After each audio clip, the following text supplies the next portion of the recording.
में एक सुंदर राजकुमार अपनी आलीशान महल में रहा करता था। उसे खुद को और अपने महल को सजाना काफी पसंद था, इसलिए वो गांव वालों से काफी ऊंची लगान वसूल करता था। वो अपने महल के दावतों में सिर्फ खूबसूरत लड़कियों को ही बुलाया करता था। उस राजकुमार को अपनी खूबसूरती और पैसों पर काफी घमंड था। एक रात उस राज्य में काफी भयानक तूफान आता है। उस तूफान के बीच एक बूढ़ी औरत महल के अंदर आ जाती है। उस बूढ़ी औरत को देखते ही राजकुमार को काफी गुस्सा आ जाता है, क्योंकि उस बूढ़ी औरत के चेहरे पर झुर्रियों के अलावा और कुछ नहीं दिख रहा था। लेकिन फिर भी वो बूढ़ी औरत एक गुलाब का फूल निकालकर राजकुमार को देती है। पर उस बूढ़ी औरत के चेहरे पर पड़े झुर्रियों को देखकर राजकुमार वो गुलाब का फूल फेंक देता है और उस बूढ़ी औरत का काफी मजाक उड़ाता है। वो बूढ़ी औरत राजकुमार से कहती है, खूबसूरती सिर्फ सूरत में नहीं होती, सीरत में होती है, यानी कि इंसान का दिल सुंदर होना चाहिए। ये सब सुनने के बाद भी वो राजकुमार उस बूढ़ी औरत से बदतमीजी से बात करता है। अब उस बूढ़ी औरत से राजकुमार का ये बर्ताव बर्दाश्त नहीं होता, इसलिए अब वो अपना रूप बदलती है। दरअसल वो बूढ़ी औरत एक खूबसूरत जादूगरनी थी जो राजकुमार की परीक्षा लेने के लिए उसके पास आई थी, मगर राजकुमार इस परीक्षा में फेल हो चुका था। वो समझ चुकी थी कि राजकुमार के दिल में प्यार ही नहीं है, इसलिए वो राजकुमार को सजा के तौर पर एक बदसूरत बीस्ट यानी कि दरिंदे में बदल दिया। साथ ही उस जादूगरनी ने पूरे महल और वहाँ रहने वालों पर भी भयानक काला जादू कर दिया। अब कई साल बीत चुके थे, मगर उस राजकुमार और उसके सेवकों को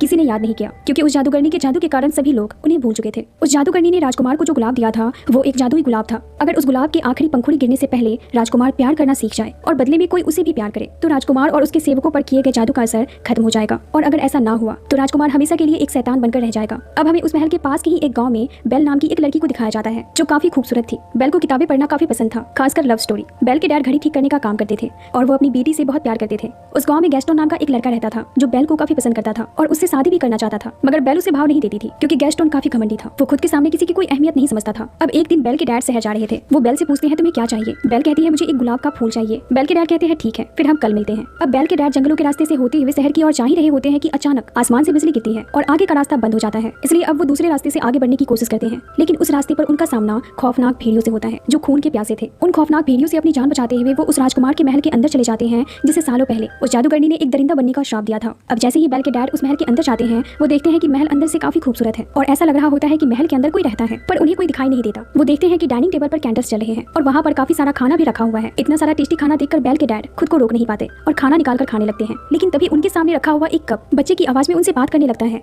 ये देखकर बेल के डैड के होश उड़ जाते हैं और वो अपनी जान बचाकर वहाँ से भागते हैं, मगर बाहर निकलते ही बेल के डैड को वहाँ गुलाब के फूल दिखाई देते हैं और उन्हें याद आता है कि बेल ने उनसे कहा था कि उसे एक गुलाब का फूल चाहिए, इसलिए वो उस गुलाब के पौधे से फूल तोड़ने लगते हैं। लेकिन तभी वो शैतान बाहर निकलता है और बेल के डैड पर हमला कर देता है, पर बेल के डैड का घोड़ा वहाँ से भाग जाता है और वो भागकर सीधा गाँव यानी कि बेल के पास आ जाता है। जब बेल देखती है कि उसके डैड का घोड़ा अकेला आया है तो वो समझ जाती है कि उसके डैड जरूर किसी मुसीबत में है। वो उस घोड़े से कहती है, डैड कहाँ है, मुझे उनके पास ले चलो। अब वो घोड़ा बेल को लेकर उस राजमहल तक पहुंच जाता है। बेल उस राजमहल के अंदर जाती है। अंदर जाते ही उसे अपने डैड के चिल्लाने की आवाज सुनाई देती है। वो भागकर ऊपर जाती है और देखती है कि उसके डैड को कैद करके रखा गया है। दरअसल बेल के डैड को उस शैतान ने ही कैद करके रखा हुआ था, क्योंकि बेल के डैड ने उसके गार्डन से फूल चुराने की कोशिश की थी। बेल के डैड बेल से कहते हैं, बेटा तुम यहाँ से चली जाओ, ये महल जिंदा है, ये तुम्हारे लिए बिल्कुल भी सुरक्षित नहीं है। तभी वो शैतान वहाँ आ जाता है। वो देखने में काफी भयानक लग रहा था, पर बेल उससे नहीं डरती। वो शैतान बेल से कहता है, तुम्हारे डैड ने मेरा एक गुलाब चुराया है और इस चोरी की सजा है उम्र कैद। बेल पूछती है, एक गुलाब की चोरी की सजा उम्र कैद? इस पर वो शैतान कहता है, एक गुलाब के फूल ने ही मेरी पूरी जिंदगी तबाह कर दी थी, उम्र कैद की सजा तो फिर भी बहुत छोटी है। बेल कहती है, ठीक है, मुझे आखिरी बार अपने डैड से मिलना है। इस पर वो शैतान कहता है, ये दरवाजा अब सिर्फ एक बार ही खुलेगा, इसके बाद ये हमेशा के लिए बंद हो जाएगा। ये कहकर वो शैतान दरवाजा खोल देता है। दरवाजा खुलते ही बेल अंदर जाकर अपने डैड के गले लग जाती है, पर धोखे से वो अपने डैड को उस कमरे से बाहर धक्का दे देती है और वो दरवाजा बंद कर लेती है। फिर वो अपने डैड से कहती है, गुलाब का फूल मैंने मंगवाया था तो सजा भी मुझे ही मिलनी चाहिए। उस शैतान के अनुसार अब ये दरवाजा दोबारा नहीं खुलेगा, मतलब कि अब बेल के डैड की जगह बेल इस सजा को काटेगी। बेल ने ऐसा इसलिए किया था क्योंकि वो अपने डैड से बहुत प्यार करती थी और वो नहीं चाहती थी कि इस उम्र में उसके डैड को किसी भी तरह की कोई दिक्कत हो। अब ये सब होने के बाद वो शैतान बेल के डैड को महल से बाहर निकाल देता है, मतलब कि वो आजाद थे। इधर हमें बेल को दिखाया जाता है जो उस कैदखाने में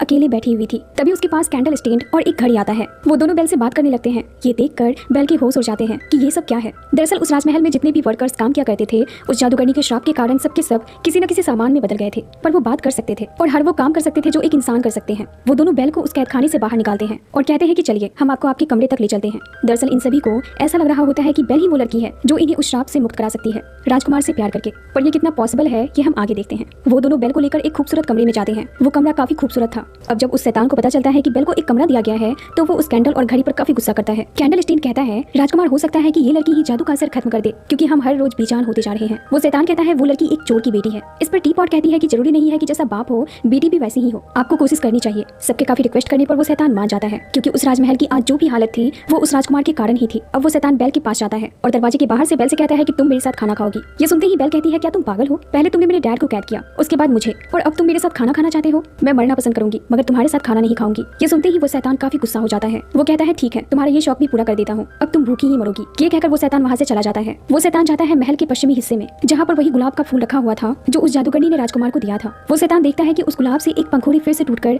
नीचे गिर गया है। उस गुलाब के फूल में बस कुछ ही पंखुड़ियां बची हुई थी। आखिरी पंखुड़ी गिरते ही वो शैतान हमेशा के लिए शैतान ही बना रह जाएगा और महल के सारे वर्कर्स जो सामान बने हुए हैं वो पत्थर बन जाएंगे। उधर हमें बेल के डैड को दिखाया जाता है जो भागते हुए गांव पहुंच जाते हैं और सभी से चिल्ला चिल्लाकर कहते हैं कि मेरी बेटी को एक राक्षस ने कैद कर लिया है। वो जंगल के बीच में बने हुए महल में रहता है, प्लीज मेरी बेटी को बचा लो, वो उसे मार डालेगा। पर यहाँ कोई भी बेल के डैड की बातों पर विश्वास नहीं करता। सभी को लगता है कि बेल के डैड मजाक कर रहे हैं। इस तरह की बातें तो सिर्फ कहानियों में ही होती है। पर गैस्टन जो वही था वो बेल के डैड से कहता है कि मैं आपकी बातों पर विश्वास करता हूँ, मैं आपके साथ चलूंगा बेल को बचाने। दरअसल वो ऐसा इसलिए कहता है ताकि वो बेल के डैड को इंप्रेस कर सके। बेल के डैड ये सुनकर कि गैस्टन बेल को बचाने के लिए उनकी मदद करेगा वो काफी खुश हो जाते हैं। अब गैस्टन अपने दोस्त के साथ बेल के डैड को साथ लेकर जंगल की ओर जाता है और वहाँ जाते ही बेल के डैड महल तक जाने का रास्ता भूल जाते हैं। ये देखकर गैस्टन को काफी गुस्सा आता है। उसे लगता है कि बेल के डैड पागल हो चुके हैं क्योंकि उसे विश्वास नहीं होता है कि जंगल में कोई राजमहल है और उसमें एक शैतान ने बेल को कैद कर रखा है। वो इस बात पर बेल के डैड पर काफी भड़क जाता है। बेल के डैड कहते हैं कि अगर तुम्हें मुझ पर यकीन नहीं था तो मेरी मदद करने के लिए तुम यहाँ क्यों आए। गैस्टन कहता है क्योंकि मैं तुम्हारी बेटी से शादी करना चाहता हूँ। बेल के डैड कहते हैं तुम्हारा ये ख्वाब कभी पूरा नहीं होगा। ये सुनते ही गैस्टन को काफी गुस्सा आ जाता है। वो बेल के डैड को एक जोर का घूंसा मारता है और उन्हें रस्सी से बांधकर वहीं एक पेड़ के नीचे छोड़ देता है और फिर वो अपने दोस्त से कहता है कि जब भेड़िए इनका काम तमाम कर देंगे तो बेल का मेरे अलावा और कोई नहीं रहेगा। गैस्टन के दोस्त को ये सब अच्छा नहीं लग रहा था मगर गैस्टन उसकी कोई भी बात नहीं सुनता। अब अगली सुबह अगेथा नाम की एक लेडी बेल के डैड के पास आती है। दरअसल उस लेडी को गांव से किसी कारण निकाल दिया गया था। अगेथा बेल के डैड को जानती थी इसलिए वो बेल के डैड को भेड़ियों के मुंह में जाने से पहले ही बचा लेती है। उधर हमें राजमहल में बेल को दिखाया जाता है जो घूमते घूमते उस गुलाब के फूल के पास पहुंच जाती है। पर इससे पहले कि बेल उसे टच करती वो शैतान वहां आ जाता है और चिल्लाते हुए बेल से कहता है कि तुम यहाँ क्या कर रही हो, तुम्हें अंदाजा है अभी क्या हो सकता था, हम सबकी जिंदगी तबाह हो जाती, और कहता है कि जाओ यहाँ से। इस तरह से अपनी इंसल्ट देखकर बेल गुस्सा होकर महल से बाहर निकल जाती है। लेकिन कुछ दूर आगे जाने के बाद ही खतरनाक भेड़िए बेल को घेर लेते हैं। मगर इससे पहले कि वो भेड़िए बेल पर हमला करते वो शैतान वहां आ जाता है और उन भेड़ियों से भिड़ जाता है और उन्हें वहां से मार भगाता है। पर इस लड़ाई में वो शैतान भेड़ियों के हमले से काफी घायल हो जाता है। क्योंकि वो काफी जख्मी हो चुका था बेल उसके पास जाती है क्योंकि उस शैतान ने उसकी जान बचाई थी। अब बेल किसी तरह उस शैतान को सहारा देकर अपने घोड़े पर बिठाती है और महल आ जाती है। महल आकर बेल उस शैतान की देखभाल करती है ताकि उसका घाव भर जाए। बेल को वापस महल में देखकर महल के सारे सामान खुशी से उछल पड़ते हैं क्योंकि उस श्राप को खत्म करने के लिए बेल ही उनकी आखिरी उम्मीद लग रही थी। बेल उन सभी से उस गुलाब का रहस्य जानने की कोशिश करती है मगर ये लोग बेल को सारी बात नहीं बताते। बस इतना बताते हैं कि उस गुलाब की आखिरी पंखुड़ी गिरते ही राजकुमार हमेशा के लिए ही शैतान बने रह जाएंगे और हम सब बन जाएंगे बेजान सामान। बेल को लव स्टोरी और शेरो शायरी काफी पसंद थी। वो उस शैतान के पास बैठकर एक शेर गुनगुना रही थी। तभी वो शैतान उस शेर को पूरा कर देता है कि देखकर बेल चौंक जाती है। वो कहती है क्या तुम्हें शेरो शायरी आती है? वो शैतान कहता है हाँ थोड़ी बहुत। बेल कहती है मुझे लव स्टोरीज बहुत पसंद है। इस पर वो बीस्ट कहता है मुझे तो लव स्टोरी के नाम से ही उल्टी आ जाती है, पढ़ना है तो कुछ अच्छा पढ़ो। ये कहकर वो बीस्ट बेल को अपनी लाइब्रेरी ले जाता है। इतनी बड़ी लाइब्रेरी को देखकर बेल की होश हो जाती है क्योंकि उसे गांव में पढ़ने के लिए बुक्स नहीं मिलती थी जबकि उसे पढ़ना बहुत पसंद था। वो शैतान बेल से कहता है कि अगर तुम्हें ये लाइब्रेरी पसंद आ गई है तो आज से ये जगह तुम्हारी। ये सुनते ही बेल काफी खुश हो जाती है। अब समय के साथ साथ बेल और उस शैतान की दोस्ती हो जाती है और ये दोस्ती धीरे धीरे काफी गहरी भी होने लगती है। दोनों एक दूसरे के साथ अच्छा वक्त गुजारने लगते हैं। बेल उस शैतान को सही तरीके से जीना सिखाती है, उसके साथ खेलती है और उसे ढेर सारी बातें करती है। इसलिए अब उस शैतान को बेल काफी पसंद आने लगती है, मतलब कि वो उसे प्यार करने लगता है। एक दिन वो शैतान बेल को एक बुक दिखाता है और कहता है कि ये बुक मुझे उसी जादूगरनी ने दिया था जिसका श्राप हम पर लगा हुआ है। इस बुक की मदद से हम किसी भी समय में जा सकते हैं, चाहे वो पास्ट हो या फ्यूचर। शैतान के कहने पर बेल पास्ट में जाने का सोचती है क्योंकि वो अपनी मॉम से मिलना चाहती थी और जानना चाहती थी कि आखिर उसकी मॉम ने उसे क्यों अकेला छोड़ दिया। अब जब बेल पास्ट में जाती है तो उसे पता चलता है कि उसकी मॉम को एक खतरनाक इन्फेक्शन हो गया था और वो नहीं चाहती थी कि वो इन्फेक्शन बेल को भी हो। इसलिए उसने बेल के डैड को कहा था कि वो उसकी बेटी को उससे दूर लेकर चले जाए। अब ये जानने के बाद बेल काफी दुखी हो जाती है क्योंकि उसे इस सच्चाई के बारे में कुछ भी पता नहीं था। उधर हमें बेल के डैड को दिखाया जाता है जो गांव पहुंच गए थे। वो सबसे कहते हैं कि गैस्टन ने उन्हें जंगल में बांधकर फेंक दिया भेड़ियों का चारा बनाकर, पर गैस्टन इस बात से मुकर जाता है। वो कहता है मैंने ऐसा कुछ नहीं किया। इस पर बेल के डैड कहते हैं अगेथा सब जानती है। गैस्टन कहता है आपको क्या लगता है गांव वाले इस भटकने वाली भिखारन की गवाही मानेंगे? गैस्टन का दोस्त भी सब जानता था मगर वो भी इस बात से मुकर जाता है क्योंकि वो जानता था कि अगर उसने गैस्टन के खिलाफ गवाही दी तो गैस्टन उसे नहीं छोड़ेगा। अब सभी को ये लग रहा होता है कि बेल कहीं भाग गई है और उसी के सदमे में बेल के डैड पागल हो गए हैं। उधर हमें उस शैतान को दिखाया जाता है जिससे कैंडल स्टेन कहता है कि महाराज मुझे लगता है कि बेल आपको पसंद करने लगी है, यही मौका है उसका दिल जीतने का। पर वो शैतान इन सब से इनकार कर देता है। वो कहता है कि ये पॉसिबल नहीं है। इस पर वो कैंडल स्टेन कहता है महाराज गुलाब में सिर्फ 4 पंखुड़ियां ही बची हैं, हमारे पास ज्यादा वक्त नहीं है। ये कहकर वो कैंडल स्टेन उस शैतान को अच्छी तरह से तैयार कर देता है और वही बेल को भी सब मिलकर तैयार कर देते हैं। बेल भी किसी प्रिंसेस से कम नहीं लग रही थी। वो शैतान भी बेल को देखकर अपनी होश खो देता है। बेल को डांस करना बहुत पसंद था इसलिए वो उस शैतान के साथ डांस करती है और काफी इंजॉय भी करती है। डांस करने के बाद वो शैतान कहता है सालों बाद मैंने डांस किया है, ये एहसास में भूल सा गया था। बेल कहती है मैं अपने डैड के साथ डांस किया करती थी। इस पर वो शैतान कहता है तब तो तुम्हें उनकी याद आती होगी। बेल कहती है हाँ बहुत ज्यादा। वो शैतान कहता है क्या तुम अपने डैड को देखना चाहोगी? ये कहकर वो बेल को एक आईना देता है और कहता है कि इस आईने के द्वारा तुम जिसे भी देखना चाहो तुम देख सकती हो। ये सुनते ही बेल जल्दी से अपने डैड को देखती है पर वो जो देखती है उसे देखकर वो काफी परेशान हो जाती है। दरअसल बेल के डैड को गांव वालों ने बांध के रखा हुआ था क्योंकि सब उन्हें पागल समझ रहे थे। ये देखकर वो शैतान कहता है तुम्हें अपने डैड के पास वापस जाना चाहिए, उन्हें तुम्हारी जरूरत है, और कहता है कि ये आईना तुम अपने पास रखो, गलती से अगर तुम्हें मेरी याद आए तो देख लेना मुझे। अब बेल जल्दी से अपने डैड को बचाने वहां से निकल जाती है पर बेल के चाहते ही वो शैतान काफी उदास हो जाता है क्योंकि उसे बेल से प्यार हो गया था। पर वो समझ चुका था कि वो अपने श्राप से कभी मुक्त नहीं हो पाएगा क्योंकि बेल वापस नहीं आएगी। ये सोचकर उसके साथी भी काफी दुखी हो जाते हैं क्योंकि बेल उन सभी की आखिरी उम्मीद थी। उधर हमें बेल को दिखाया जाता है जो गांव पहुंच जाती है और सभी से कहती है कि मेरे डैड पागल नहीं है, जंगल में सच में एक महल है और मैं वहीं से आ रही हूँ, वहाँ एक शैतान रहता है। पर बेल की बातों पर किसी को विश्वास नहीं होता इसलिए बेल उस आईने में सभी को वो शैतान दिखाती है जिसे देखकर सभी डर जाते हैं। बेल कहती है भले ही ये एक शैतान जैसा दिख रहा है मगर ये दिल का बहुत अच्छा है, इसने आज तक किसी को कोई नुकसान नहीं पहुंचाया और ना कभी पहुंचाएगा। बेल के मुंह से ये सारी बातें सुनकर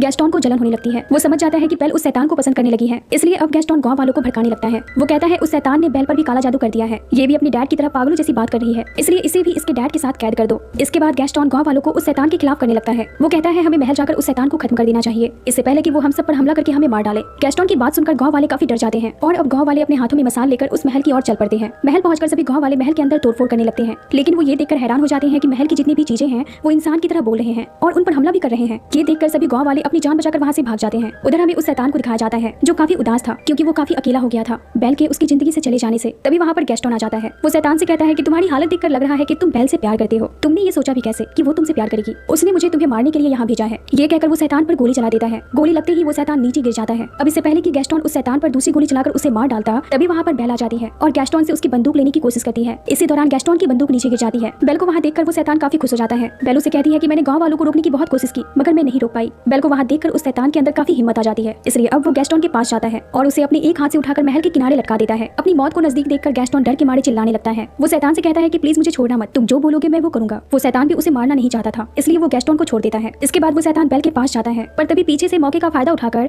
गैस्टोन उस शैतान पर 2 गोलियां चला देता है। इससे वो शैतान बुरी तरह से जख्मी हो जाता है पर गैस्टोन जिस सतह पर खड़ा था वो सतह अचानक टूट जाता है, जिसके साथ गैस्टोन नीचे गिरता है और वो मारा जाता है। उधर हमें उस शैतान को दिखाया जाता है जो अपनी जिंदगी की आखिरी सांसें ले रहा था। बेल कहती है अब मैं तुम्हें छोड़कर कभी नहीं जाऊंगी। इस पर शैतान कहता है अफसोस मुझे जाना होगा, तुम्हें आखिरी बार देख लिया, बस इतना ही बहुत है। ये कहते ही गुलाब की आखिरी पंखुड़ी टूटकर नीचे गिर जाती है और वो आखिरी सांस लेता है और वही महल के सारे सामान जो कुछ देर पहले तक बात कर रहे थे अब वो बेजान हो जाते हैं। मतलब कि उस जादूगरनी का दिया हुआ श्राप इन सभी के अस्तित्व को खत्म कर चुका था। अब बेल जैसे ही देखती है कि वो शैतान उसे छोड़कर जा चुका है तो वो काफी रोने लगती है और उसे कहती है कि तुम मुझे छोड़कर नहीं जा सकते, मैं तुमसे प्यार करती हूँ। तभी वहाँ पर अगेथा आ जाती है, वही औरत जिसे गाँव वाले पागल समझते थे पर यहाँ सच्चाई कुछ और थी। दरअसल अगेथा वही जादूगरनी थी जिसने कई साल पहले राजकुमार को श्राप दिया था। अब जब अगेथा को पता चलता है कि बेल को उस शैतान से प्यार हो गया है तो वो अपने द्वारा दिए गए श्राप से उस शैतान को मुक्त कर देती है। वो एक खूबसूरत रोशनी क्रिएट करती है जिसके संपर्क में आने से वो शैतान एक खूबसूरत राजकुमार बन जाता है। ये देखकर बेल काफी खुश हो जाती है क्योंकि उसे उसके सपनों का राजकुमार मिल चुका था जिसे वो अक्सर लव स्टोरीज में ढूंढा करती थी। वही महल के सारे सामान भी अपनी असली रूप में आ जाते हैं और अपने असली रूप को इतने सालों बाद फिर से पाकर वो अपनी खुशी को बयान नहीं कर पाते। अब गाँव के सभी लोग उस जगमगाते हुए महल को देखने के लिए आते हैं। महल की रौनक देखकर किसी को अपनी आंखों पर भरोसा नहीं होता है कि वो सच में इतनी खूबसूरत महल को देख रहे हैं। अब बेल और वो राजकुमार लोगों के सामने आते हैं और अपने प्यार का इजहार करते हैं। इसी के साथ इस मूवी का द एंड होता है।